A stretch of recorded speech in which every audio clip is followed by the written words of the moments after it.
बनग्राम के लोग हैं, कभी भी माइनिंग एरिया होने के नाते माइनिंग उस क्षेत्र में आएंगे तो उन लोगों को कभी भी वहाँ से हटाया जा सकता है। क्यों लोग 9th शेड्यूल का भेजने वाला जगह का भी एक हम लोग विरोध कर रहे हैं सर।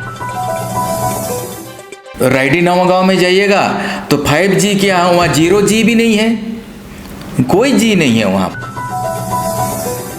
जोहार, अबुआ बिहान में आपका स्वागत है। आए दिन आदिवासी नेता सड़कों पर आंदोलन करते रहते हैं।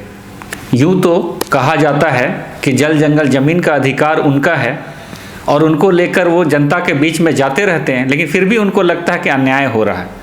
अभी हमारे बीच में मौजूद हैं मंगल सिंह बोबोंगा साहब, जो पूर्व में विधायक भी रहे हैं और अभी वर्तमान में कई जन मुद्दों को लेकर आंदोलन कर रहे हैं। और हमारे बीच में मौजूद है मनोहरपुर से पूर्व के प्रत्याशी जो वहाँ पर लड़ चुके हैं विधानसभा में, सुशील बारला जी। तो हम आपसे बात करेंगे कि किन मुद्दों को लेकर क्या प्रोग्राम है आप लोगों का। सरंडा क्षेत्र से हम लोग आ रहे हैं और सरंडा क्षेत्र में कई समस्या है आदिवासियों के बीच में। एक तो जो फॉरेस्ट विलेज है, जो एक अंग्रेज के समय से बसाया गया है, उन गाँव को अभी तक जो है ना रेवेन्यू विलेज जो है ना नहीं बनाया गया। एक्चुअल आज भी जो है ये वन ग्राम के रूप में वो गांव है और उस गांव के अंदर में उस इलाके में फिर से 1980 के बाद जो है ना लोग बसे हुए हैं। कई गाँवों को बसाया है जिसमें कुछ जगह पर वन पट्टा भी मिला है उनको, लेकिन उस वन पट्टा में भी जो निर्गत किया है कई त्रुटियाँ हैं। उस त्रुटियों को दूर करने का जो है ना हम लोग उसकी भी एक मांग कर रहे हैं हम लोग। ये एक तो हम लोगों के बनग्राम का एक मामला का समस्या है, ये अलग इशू है। वहाँ लगभग 19 कंपनियाँ एमयू किया है, चूँकि माइनिंग क्षेत्र है वहाँ पर, और उसके पहले ही जो माइंस चलाए जा रहे हैं उस माइंस इलाके में सब बाहरी लोगों का कब्जा है। मोटा मोटी ठेकेदारी से लेकर के आज तो प्राइवेटाइजेशन भी कर रहा है। तो उस जगह पर जो है जो बाहरी ठेकेदार है तो बाहरी मजदूर को भी लेकर के आ रहे हैं, बाहर के मजदूर लोगों को भी। तो एक प्रयास है कि अब लोकल लोगों को जो है ना अब उस माइंस में भी जो है ना भागीदारी मिला और उस माइंस को जो है ना हम लोगों को अपना हक लेने का जो एक सवाल है उस चीज़ का है। एक आप डिम्बुली गांव में एक 153 एकड़ आसपास से ज़मीन जो है विगत 8-9 साल पहले डेम्पो कंपनी ने उस ज़मीन को खरीदा। बाद में कालांतर में उस ज़मीन को डेम्पो कंपनी ने बिन कंपनियों को बेचते हुए आज जो है ना वो स्थिति पर कर दिया है कि वो ना ज़मीन वापस कर रहा है ना तो ज़मीन जो है वो ये लोग ले पा रहा है। तो ये 5 साल के दरमियान में किसी भी तरह का कोई संरचना तैयार नहीं किया। तो ये ज़मीन स्वतः यहाँ वहाँ के रैयत लोगों की है। इस आवाज़ को हम लोग मुकर होकर के रखेंगे 31 तारीख के धरना प्रदर्शन में, और ये मनोहरपुर कार्यालय में 31 तारीख को धरना प्रदर्शन है। क्योंकि समता जजमेंट की भी बात हो रही है। 2011 में कमेटी भी बनी थी, उसको लागू करने की बात थी समता जजमेंट में, और उसमें स्पष्ट बोला जाता है कि वहां पे लोकल लोगों की भागीदारी उसमें होनी चाहिए। दूसरी बात, आज जो माननीय मुख्यमंत्री हेमंत सोरेन आप बोल रहे हैं कि वहां के बाहर के लोग माइनिंग में आके वहां पर सारे चीज को कर रहे हैं, लेकिन 75% आरक्षण की बात तो माननीय मुख्यमंत्री कर रहे हैं निजी क्षेत्र में। फिर आपको क्या दिक्कत है? देखिए ये जो है ना ये केवल घोषणा और बाकी चीज़ की बात से ये चीज़ चलने वाला नहीं है। आज के डेट में भी जो 75% स्थानीय नीति आज तक बनाई ही नहीं। किस आधार पर स्थानीय लोगों की बहाली की बात कर रहे हैं? ये चीज़ें स्थानीय नीति जब झारखंड में बनाई ही नहीं नियोजन नीति, तो ये किस दावे के तहत बात बोल रहा है कि 75% लोगों के लिए आरक्षण जो है ना स्थानीय लोगों के लिए किया जा रहा है? जब आपके पास नीति नहीं है, पॉलिसी नहीं है, तो कहाँ आप स्थापित कीजिएगा? आप लोग जो है ना खाली जो विपक्ष में रहकर सरकार जो काम करती है उसका खाली आप लोग विरोध करने का काम करते हैं। जनता बोल रही है कि उन्होंने यूनिवर्सल पेंशन स्कीम लागू किया। जनता कह रही है कि आज जो है स्थानीयता नीति 1932 को यहाँ पर जो है कैबिनेट में लाकर पारित करने का काम किया। जो लोग तो जश्न मना रहे हैं इस बात को लेकर। देखिए 1932 का वही चीज़ का तो एक पीड़ा है हम लोगों को कि 1932 की खतियान आधारित स्थानीय नीति की जा नियोजन नीति के साथ आज तक नियमावली तो बनाया नहीं उसने। आज जबकि बाकी आप पेंशन की जो बात बोल रहे हैं उसके लिए विशेष सत्र बुलाया जाता है, और ये जब झारखंडियों की हित की बात है पूरी तरह से जो है ना वही सत्र बुला करके इस स्थानीय नीति को जो है ना नियमावली के साथ जोड़ करके जो है ना बना ही नहीं पा रहा है। ये सबसे बड़ा एक चिंताजनक विषय तो है इसमें। और ये आपको बता दे रहे हैं कि वो जिस तरह से किया है उसी तरह से जो है स्थानीय नीति पर, नियोजन नीति पर जो है सरकार विशेष सत्र बुला करके नियमावली बनाए और स्थानीय नीति तैयार करे। ये एक चीज जो हम लोग डिमांड कर रहे हैं। दूसरी जो चीज है विपक्ष में रह करके हम लोगों की बोलने की बात जो चीज का है, ये विपक्ष का सवाल नहीं बल्कि एक जनता की मांग है। और ये स्थानीय नीति में भी जो विसंगति लाया है, जो त्रुटि लाया है, आपको 9th शेड्यूल में भेजने की बात है। ये कहाँ का, किस प्रदेश का, किस राज्य का 9th शेड्यूल में भेज करके आज जो है स्थानीय नीति लागू है। तो हम लोग 9th शेड्यूल लिखा भेजने वाला जगह का भी एक हम लोग विरोध कर रहे हैं। सरकार को हम लोग बात बोल रहे हैं कि भाई आप जो है बाकी राज्यों की तरह आप स्थानीय नीति तैयार कीजिए। कि एक बात है कि जनता के अनुकूल कोई योजनाएं नहीं बनाई जा रही है। जनता जो चाहता है उसके विपरीत ही मतलब जो ना योजना की स्वीकृति हो रहा है, जो बाहरी लोगों के इंटरेस्ट में है। गांव की ग्राम सभा के अनुसार जो तैयार की गई योजना बनाए नहीं जा रहे हैं। आपको एक थोड़ा सा उदाहरण के लिए, अगर आप जो है बात बोले कि शौचालय तो कोई डिमांड नहीं किया, कोई ग्राम सभा ने पारित नहीं किया, लेकिन लोग सरकार शौचालय बना रहा है। और उसके बाद कुछ बड़ी बड़ी योजनाएं हैं। आप 4 लेन रोड की बात कर रहे हैं, तो 4 लेन रोड तो गांव के ग्राम सभा ने पारित नहीं किया, लेकिन वो सड़क बनाए जा रहे हैं उसने।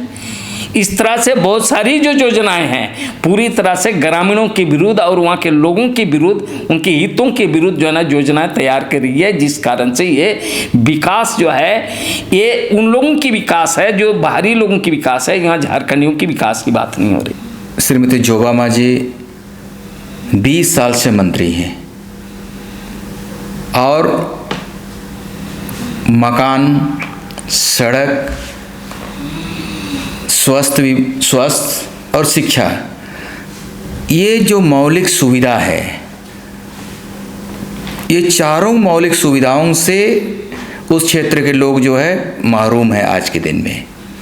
इसलिए मैं बता देना चाहता हूँ कि सेरिंदा में एक हाई स्कूल है, उसमें टीचर नहीं है। गुदरी एक नया प्रखंड बना है, वहाँ जो स्वीकृत पद है उसमें जो कर्मचारी है, ऑफिसर है, वो नहीं है। अनंतपुर वहाँ पे एक नया प्रखंड बना है, वहाँ पर बीडीओ की सिवा और कुछ नहीं, सीओ नहीं है, स्टाफ नहीं है, कैसे काम होगा। सरंडा में देखिएगा, अगर छोटनगरा से थोलकुबाद जाइएगा, थोलकुबाद क्योंकि वो दार्शनिक स्थान है, वो सड़क नहीं है। वहाँ से फिर बिटकिल जाइएगा तो सड़क नहीं है। छोटनगरा में एक स्वास्थ्य केंद्र है, उसमें डॉक्टर नहीं है, नर्स नहीं है, मौलिक सुविधा उसमें नहीं है।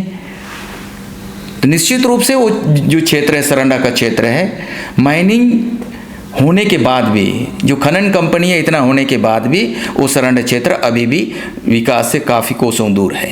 बनग्राम के लोग हैं, कभी भी माइनिंग एरिया होने के नाते माइनिंग उस क्षेत्र में आएंगे तो उन लोगों को कभी भी वहाँ से हटाया जा सकता है, क्योंकि उनका जो दस्तावेज जो रजिस्टर 2 होता है उसमें उनका दस्तावेजीकरण नहीं हुआ है। इसलिए हम लोग बार बार डिमांड कर रहे हैं, मांग कर रहे हैं कि ये जो 10 बनग्राम है, उस 10 बनग्राम के लोगों का जो नाम है वो रजिस्टर 2 में दर्ज होना चाहिए। देखिए सरंडा में मेन तो है कि स्वास्थ्य, अभी भी स्वास्थ्य सुविधा नहीं होने के चलते लोग झाड़ फूंक पर विश्वास करते हैं और कई लोग मलेरिया से भी मर गए हैं, सांप के काटने से मर रहे हैं, छोटा छोटा बीमारियों से वहाँ जो लोग हैं लोग मर रहे हैं। और सड़क भी नहीं है, जिसके चलते आप खटिया में ढो के लाना पड़ता है। अब बलीबाग से आप छोटनगरा आ नहीं सकते हैं। रायडी नवा गाँव में जाइएगा तो 5G के यहाँ, वहाँ 0G भी नहीं है, कोई जी नहीं है वहाँ पर। आप जो क्या बोलते हैं, राशन जो जन वितरण प्रणाली वाले लोगों को एक मशीन मिला है, जिस पंच करेंगे तब जाके मिलेगा। तो वो पंच करने के लिए 7 किलोमीटर लोग जाएंगे, पहाड़ में चढ़ते हैं और वहाँ पर वो पंच करते हैं लोग। ये स्थिति है वहाँ की। रेवेन्यू तो हम सरकार को ही देते हैं, तो सरकार नहीं करेगी तो कौन करेगा। हम तो लिखित ना दे सकते हैं, देख रहे हैं इतना पोथी हमारे पास लिख लिख के रोज हम लोग देते हैं। डीसी साहब वहाँ का मालिक है भाई, जनप्रतिनिधि वो उस बात को ढंग से नहीं रखते हैं, जिसके चलते वहाँ पर विकास नहीं हो रहा है। विकास करने का जिम्मेदारी तो एक व्यवस्था है, जनता के प्रतिनिधि उसको बोलना चाहिए, डीसी साहब को देखना चाहिए, जितने भी तंत्र है उसमें वहाँ लगना चाहिए कि वहाँ विकास कैसे हो। देखिए, आपको जानकर बड़ी आश्चर्य होगा, ठीक है सरकार अपने स्तर पर काम करेगी, लेकिन जब इनका पूरा न्यूज़ फ्लैश हुआ पूरे भारतवर्ष में, सोनू सूद ट्वीट करते हैं कि मैं किताबें दूंगा पढ़ने के लिए। राजस्थान के लोग आके उनको फिनेंशियली 5-6 लाख रुपए मदद करते हैं, लेकिन झारखंड के जो वीर सपूत जिन्होंने सब कुछ दिया, तो क्या सामाजिक स्तर पर भी प्रयास नहीं होना चाहिए क्या? निश्चित रूप से होना चाहिए। आज वजह वही है कि समाज के लोग जागरूक हो रहे हैं, इसलिए 31 तारीख को हम लोग वहाँ धरना में बैठ रहे हैं। लोकतांत्रिक तरीका है, लोकतंत्र का जो एक पार्ट ये है, उसके तहत हम लोग कर रहे हैं कि जो नींद में सोया हुआ सरकार है, सोया हुआ तंत्र है, उसको जगाने का काम ही तो हम लोग कर रहे हैं। और क्या कर सकते हैं हम लोग इससे ज़्यादा? ठीक है, आगे का आंदोलन कैसा होगा, मतलब क्या तैयारी है? निश्चित रूप से गांव-गांव में हम लोग ग्राम सभा कर रहे हैं और सबको को अपील कर रहे हैं कि आप अपना खर्चा में अधिक से अधिक लोग 31 अक्टूबर 2022 को प्रखंड मुख्यालय के सामने आएंगे और हमारी मांगों के समर्थन में जोरदार एक आवाज़ हम लोग बुलंद करें और हमारा आवाज़ रांची मुख्यमंत्री आवास तक पहुँचे। आप देख रहे हैं कि लोग जो है, जितने नेता हैं, उनको कहीं ना कहीं जो सरकार की नीतियां चल रही हैं, जो वो जन कल्याणकारी जो नीतियां बना रही हैं, जिससे कि जनता को लग रहा है कि उनका विकास हो रहा है, उससे कहीं ना कहीं इनका मत अलग है। इनको लग रहा है कि विकास नहीं हो रहा, और ख़ास करके जो आपका कोल्हान का क्षेत्र है, वहाँ पर कई जन मुद्दों को लेकर इनको लग रहा है कि वहाँ के वासियों के साथ अन्याय हो रहा है, चाहे वो ज़मीन की बात हो, माइनिंग की बात हो, FRA एक्ट में जो जितने उनको जो सुविधा मिलनी चाहिए उसकी बात हो, खास करके आदिवासियों की जो हित में जो बात होनी चाहिए, इनको लग रहा है कि वो अधिकार उनको नहीं मिल रहा। इन सारे मुद्दों को लेकर 31 तारीख को मनोहरपुर प्रखंड में ये लोग एक बड़ा कार्यक्रम करने जा रहे हैं। अब आगे आने वाले वक्त में देखना है कि किस तरीके के आंदोलन को कोल्हान क्षेत्र में होता है, क्या रूप में होता है, लोग किस तरीके से उसमें हिस्सा लेते हैं, ये तो वक्त बताएगा आने वाला।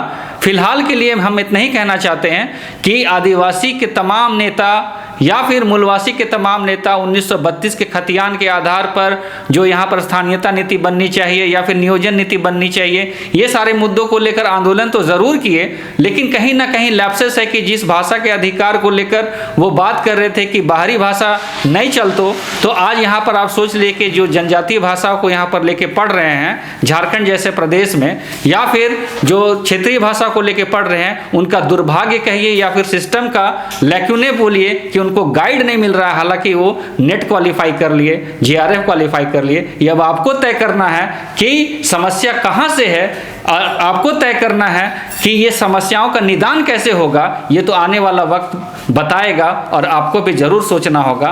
तो हमारे सहयोगी संजू मिंज के साथ आप हमारे साथ बने हुए रहे। अबुआ बिहान के लिए अजय टोप्पो का धन्यवाद। जोहार।